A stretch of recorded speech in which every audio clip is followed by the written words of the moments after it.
Hey, Desiree here with Soul Path Astrology and this week's Oracle card readings. Welcome to video number 1.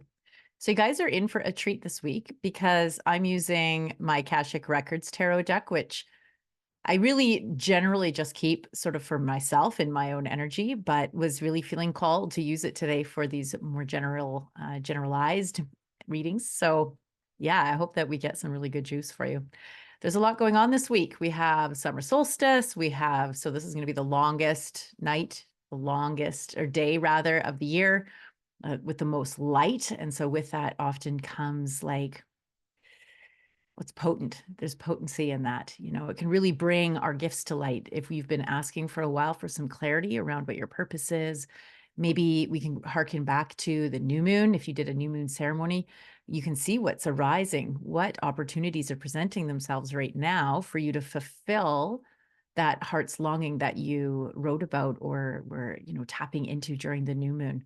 This can either be something that's leading you forward or it can be revealing to you some things that you need to get out of the way.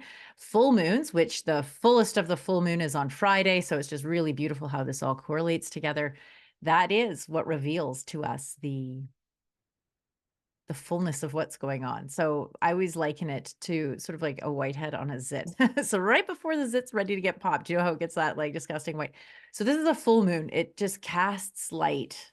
It casts clarity on what's going on what needs to go, or on what opportunities are calling you forward, depending on where you're at, whether you're, in the midst of decluttering or if you're in the midst of moving forward, because said decluttering has largely been done. The full moon is going to lead the way. So that's this week. I'm particularly excited because my husband, who is still living on the island, is coming to visit for the week.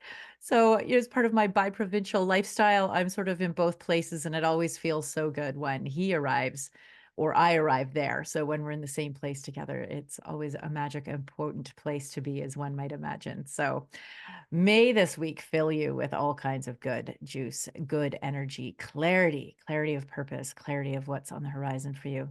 And may this card help you move forward with that. So without further ado, what you have today, 8 of Roses, the community card. You can see these people sitting at a table, having this good talk. There's food. It's just very warm, very inviting. 8 of Roses. Inside a room, people are seated around a table, conversating with interest and energy. There are many icons from different groups and societies: a caduceus, a sunflower, a Tibetan bell, an Egyptian scarab, a dream catcher, and a Star of David are just a few. This card indicates it's time to join or rejoin your group, your ashram, your tribe, or your sangha. Whatever you call it, it is a community that connects you with others of like-minded purpose and activity. There are many communities in each person's life, and still more that return from past lives.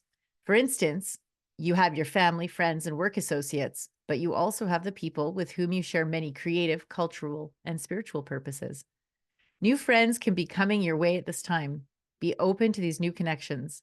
You will not only find help with current directives, but you may also reawaken past life relationships, talents, and disciplines.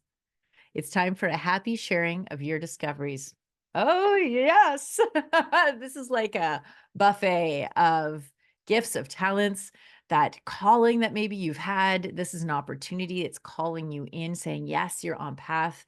Connect, reach out to those people you're thinking of. Make an attempt to see if there's some common ground, if there's a mutual desire to connect and to pool resources and to maybe build something, maybe a literal community, maybe a workshop together, maybe anything really, like, but just something that's, where you're working collaboratively together with your soul family, with the people that it feels you can just naturally be yourself with, and that pull from you your gifts, that lift you up, that being around them energizes you. This is your card. This is what's on the horizon for you. So trust those inner guidances, trust that pull that you might be having, and act on it to reach out and create some community, reconnect or create new, as the case may be. Okay, love you. I hope that landed. As always, if you want a deep dive reading of your very own, I would love to do that. The link to my calendar is in the description of the card below. In the meantime, have a super fantastic week. As always, know that I love you, and we'll see you again soon. Bye for now.